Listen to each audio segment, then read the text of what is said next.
사도행전 2장 37절부터 47절까지 말씀 제가 봉독해 드리겠습니다. 그들이 이 말을 듣고 마음에 찔려 베드로와 다른 사도들에게 물어 이르되 형제들아 우리가 어찌할꼬 하거늘 베드로가 이르되 너희가 회개하여 각각 예수 그리스도의 이름으로 세례를 받고 죄 사함을 받으라. 그리하면 성령의 선물을 받으리니 이 약속은 너희와 너희 자녀와 모든 먼데 사람 곧 주 우리 하나님이 얼마든지 부르시는 자들에게 하신 것이라 하고 또 여러 말로 확증하며 권하여 이르되 너희가 이 패역한 세대에서 구원을 받으라 하니 그 말을 받은 사람들은 세례를 받음에 이날에 신도의 수가 3,000이나 더하더라. 그들이 사도의 가르침을 받아 서로 교제하고 떡을 떼며 오로지 기도하기를 힘쓰니라. 사람이 두려워하는데 사도들로 말미암아 기사와 표적이 많이 나타나니 믿는 사람이 다 함께 있어 모든 물건을 서로 통용하고 또 재산과 소유를 팔아 각 사람의 필요를 따라 나누어 주며 날마다 마음을 같이하여 성전에 모이기를 힘쓰고 집에서 떡을 떼며 기쁨과 순전한 마음으로 음식을 먹고 하나님을 찬미하며 또 온 백성에게 칭송을 받으니 주께서 구원받은 사람을 날마다 더하게 하시니라. 아멘. 오늘 묵상한 말씀은 저희가 너무 많이 익히 알고 있고 또 한국교회가 한 번쯤은 이런 교회가 되고자 꿈꿨고 또 인도 공동체도 여기에 있어서는 아마 같은 마음으로 열심을 내오지 않았을까라는 생각이 되옵니다. 44절부터 보면 이 하나님을 멋지게 섬겼던 초대교회 공동체 모습, 우리가 초대교회로 돌아가자, 초대교회처럼 섬기자, 이런 구호를 내거는데 그 구호를 내건 이유는 이 5가지 때문에 그렇습니다. 그들은 함께 지냈습니다. 다 함께 있어. 또 그들은 공동 소유를 실천했어요. 물건을 서로 통용하고 재산과 소유를 팔아서 각 사람 필요에 따라 나눠주었습니다. 내 거 니 거 없이 공동 소유를 그 삶을 살았던 것이지요. 또 그들은 날마다 성전에서 열심히 모였어요. 날마다 마음을 같이하여 성전에 모이기를 힘쓰고 또 그들은 집집에 마다 돌아가면서 떡을 떼고 함께 음식을 나눴어요.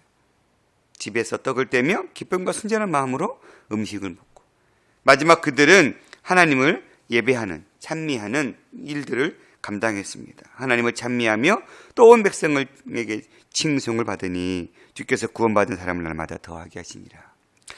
이렇게 5가지의 초대교회 모습들이 일어나니까 결국 자연스러운 결과는 온 백성에게 칭송을 받았고 구원받은 사람이 날마다 더해갔습니다.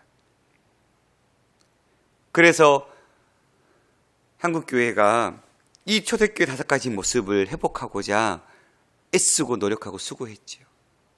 그런데 과연 성공한 교회, 이 초대교회 모습을 가지고 살아가는 교회가 얼마나 될까? 구호는 외치고 담고 싶은 마음은 간절하나 정말 어떤 면에서는 오히려 솔직하게 얘기하면 마지막 47절 하반절에 있는 이 주께서 구원받는 사람을 날마다 더하게 하시는 그저 어떤 양적 성장, 교회 성장의 어떤 원동력으로 삼기 위해서 초대교회의 모습을 회복하고 돌아가자고 외치는 건 아닌지 그런 생각이 들더라고요. 정말 순전한 마음으로 초대교회의 구호를 외치고 있는가? 아니면 하나님께서 이 구원받는 사람을 날마다 더하게 하시는 이 축복을 누리기 위한 전제 조건으로 이 일들을 하려고 하는가? 나는 어떤가? 내 신앙의 삶 가운데 초대교회와 같은 삶으로 돌아가려고 하는 제 안에 열망도 있는 것 같은데 그 열망이 있는 이유가 도대체 어디에 있을까? 하나님의 사역자로 더 잘 부름받기 위해 혹은 어떤 정말 성령의 어떤 충만한 능력을 얻기 위해, 내가 가는 곳마다 열매가 일어나기 위해 오늘 이런 욕심들이 먼저 자리 잡고 있지는 않는지 돌아보는 그런 말씀들이었던 것 같아요.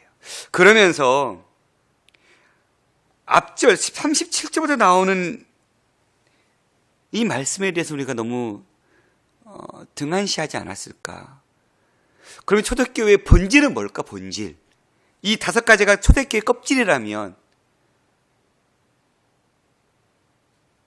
이렇게 할 수 있었던 정말 초대교회의 원동력, 우리 교회가, 한국교회가 교회되기 위한 원동력으로 초대교회의 모습을 붙잡고 있는데, 그러면 초대교회에 드러나고 있는 이 모습이 나타날 수 있도록 힘을 주었던 원동력은 어디에 있을까? 그것은 바로 37절부터 나오는 모습이지 않을까? 그들이 이 말을 듣고, 그들은 지금 경건한 유대인들이었어요.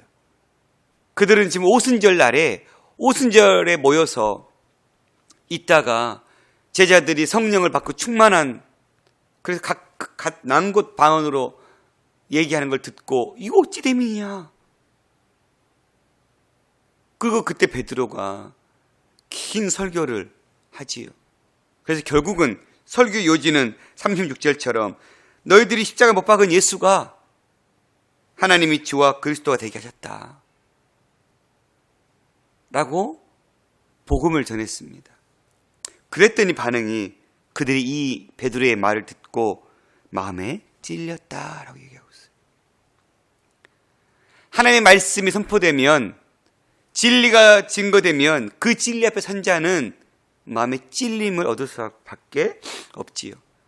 왜냐하면 하나님의 말씀은 좌우의 어떤 날 선금보다 예리하기 때문에, 우리의 모든 심령을 찔러 쪼개기까지 하기 때문에 준비된 자에게 주의 말씀이 선포되면 그 말씀은 그 마음을, 그 심령을 찔러 쪼갤 수밖에 없어요. 베드로 설교의 말을 듣고 많은 이들이 마음의 찔림을 받았어요. 어떤 찔림이요? 내가 예수를 죽였구나. 나 때문이구나. 내가 멀쩡하게 살고 있는 줄 알았는데 내 삶이 엉망이었구나. 내 인생이 예수 없이도 살 수 있을 거라 생각했는데 내 인생이 예수 없이는 살 수 없는 인생이구나를 마음의 찔림을 얻는 것이죠. 그래서 베드로와 다른 사도들에게 그들은 물었어요. 우리가 어찌할꼬? 찔림에서 그치는 게 아니지요. 마음의 찔림을 받고 어떻게 행동했어요? 그럼 내가 어떻게 해야 될까? 까지 온 거예요. 그냥 마음만 움직인 게 아니라, 우리 이거 참 많이 하잖아요. 설교 듣고 그래 저렇게 살아야 되는데 마음의 찔림은 받지만 어떻게 살아야 될까? 까지 나가지 못할 때가 얼마나 많은지 모르겠어요. 우리가 마음의 찔림을 받는 대로 어떻게 해야 되지?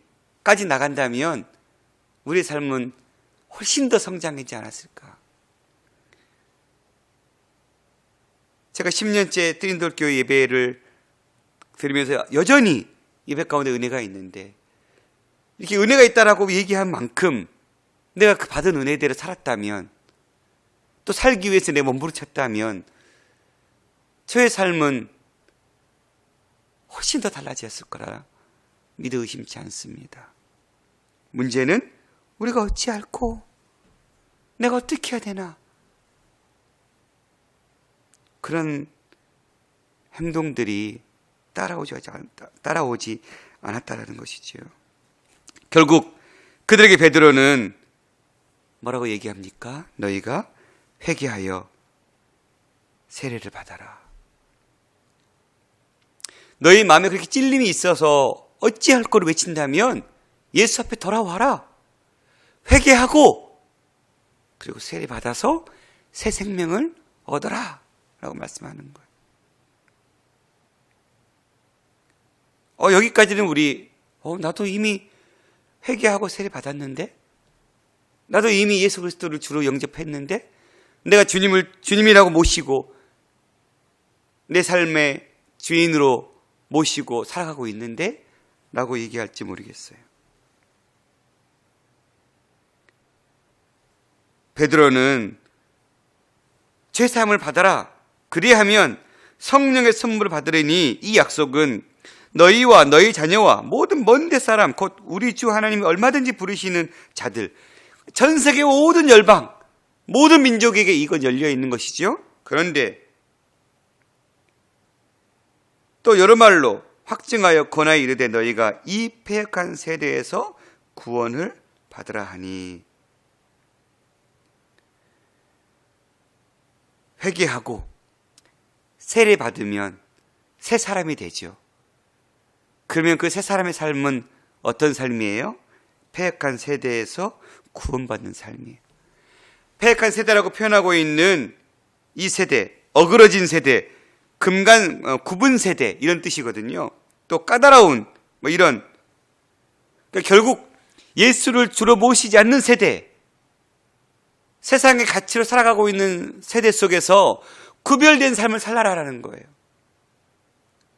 결국은 베드로가 얘기하는 건 마음에 찔림이 있어? 어찌할 거 고민돼? 회개해야지. 그리고 세례 받아야지.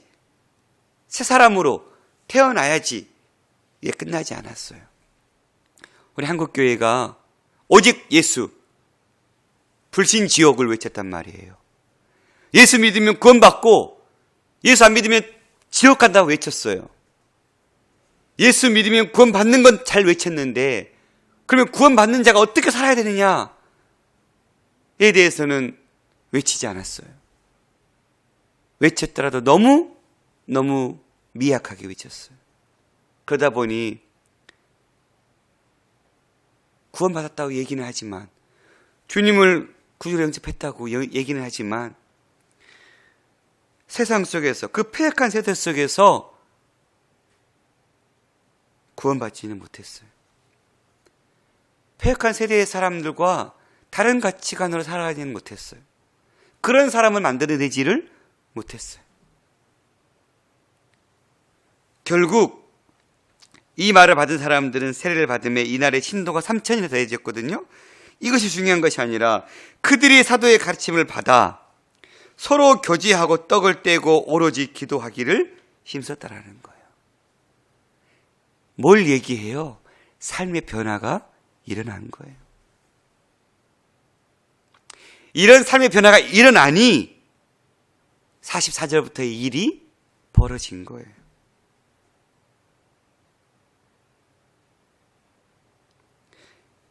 이런 내적 변화는 교회가 진정한 부흥을 외치려면, 부흥을 맛보려면 진정한 성도들의 내적 변화가 일어나야 돼요.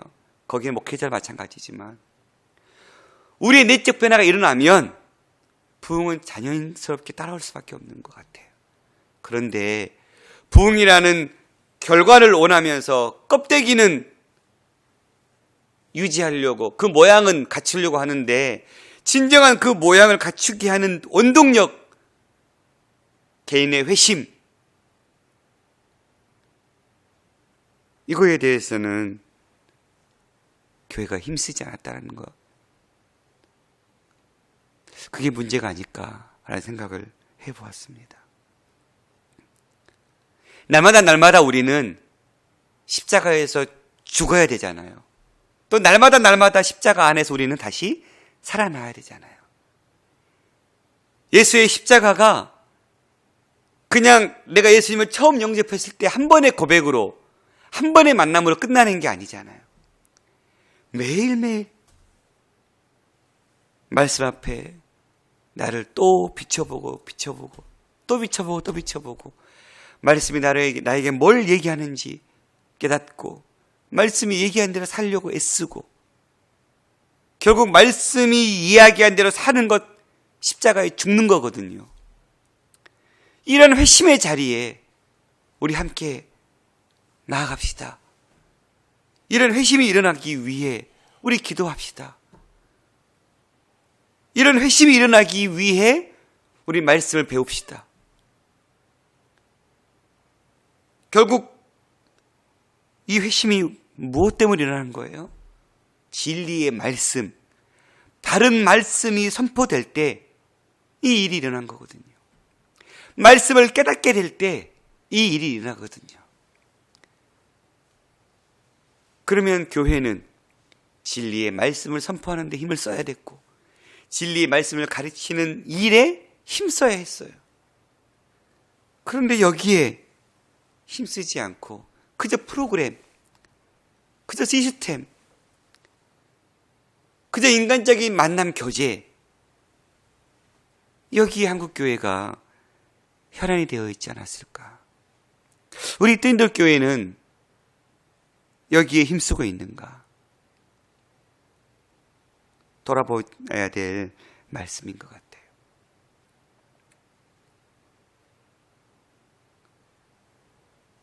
진정 진리의 말씀이 선포되고 그 선포되는 자리에 진정 회심의 역사가 일어나는, 그저 머리로만 어찌할꼬 해서 머무는 신앙이 아니라 삶이 진정으로 변화되어서 많은 사람들에게 친성받는. 그래서 43절에 보니까 사람마다 두려워하는데 사도들로 말미암아 기사와 표적이 많이 나타났다. 그럴 수밖에 없을 것 같아요. 사람들이 변화되어 버리는데, 삶이 바뀌었는데 기사와 표적이 나타나기 하지 않을 수가 없죠. 내 생활이 전에 예수 믿기 전에 삶은 거 완전히 180도 다른 삶을 살아가는데 어찌 기사와 표적이 안 일어나겠어요? 남편이 변하고 아내가 변하고 부모가 변하며 어찌 자식이 안 변할 수 있겠어요? 내 부모가 달라져 버렸는데.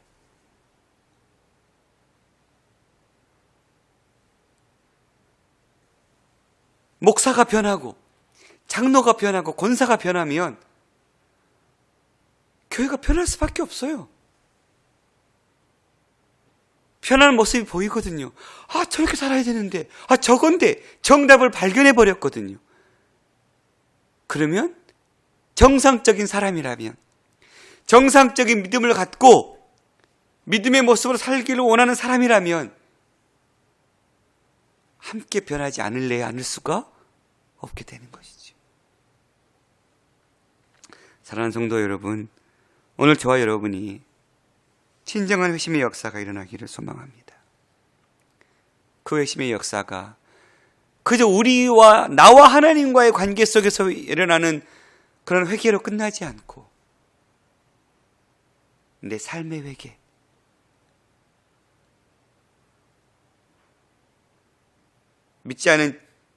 믿었다가 지금은 예수를 떠난 친구가 있어요.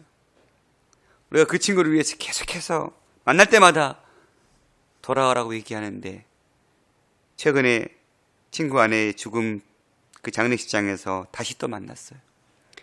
또 이야기하는데 한마디 툭 던져요. 야, 그 온갖 고문했던 이근환 같은 사람도 예수 믿고 목사가 됐다 그러는데 한국교회가 그런 사람 목사 받아주면 되냐?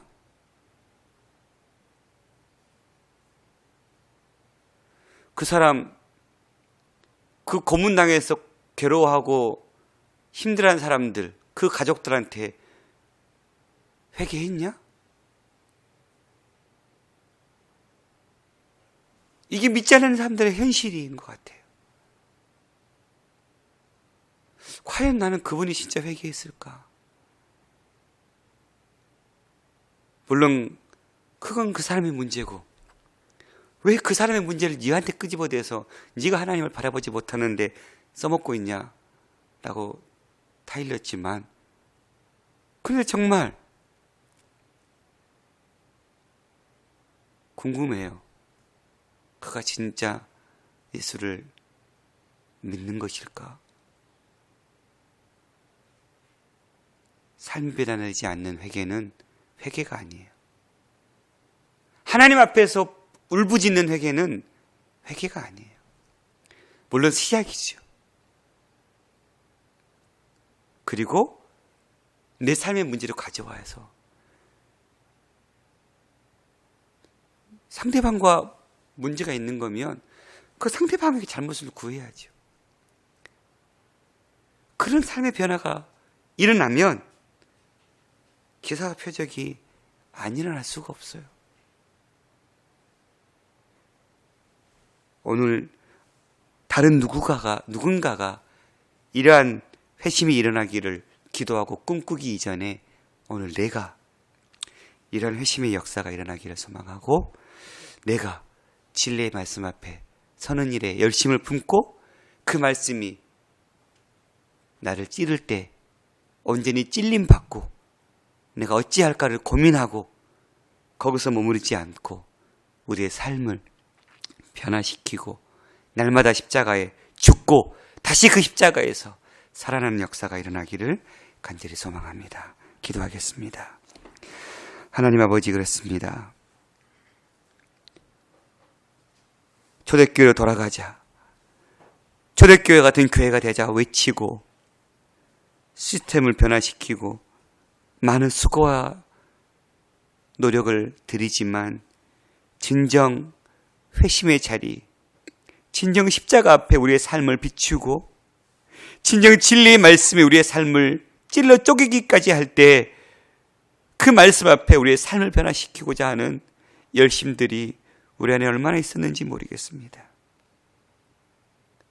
날마다 말씀을 묵상한다고 하지만 진정 이 말씀을 곱씹어서 이 말씀이 나에게 무엇을 얘기하는지, 그리고 내 삶에 어떤 변화가 일어나기 위해 노력하고 수고하고 애쓰는지 모르겠습니다. 주님, 부족한 종의 삶 가운데 진정한 회심의 역사가 날마다 주님 말씀 앞에 일어나게 하여 주시옵소서. 어찌할 거를 외치고 진정한 회심의 그 자리에 나아가는 삶의 변화가 일어나는 삶이 매일 순간순간 일어나게 하여 주시옵소서. 그 삶을 살기 위해 늘 하나님의 말씀 앞에 가까이 하고 서는 삶을 살아낼 수 있도록 붙들어 주시옵소서. 주님, 우리 띠인도 공동체가 이런 회심의 역사가 어린아이부터 장년이기까지 일어나게 하여 주시옵소서. 주님, 한국교회가 이런 회심의 역사가 목사들부터 일어나게 하여 주시옵소서. 그래서 세상에 썩어져가는 가치, 세상의 폐역한 세대 속에서 섞여 살아가는 한국교회가 아니라 폐역한 세대 속에서 구별된 한국교회가 될 수 있도록 은혜 베풀어 주시옵소서. 오늘 또 이 생명의 말씀을 베드로와 같이 전하기 위해 애쓰는 선교사님들을 기억해 주시고 그들이 뿌린 이 복음의 씨앗이 귀한 결실 맺는 복된 하루 되게 하여 주옵소서. 모든 말씀 우리 주 예수 그리스도 이름으로 기도드렸습니다. 아멘.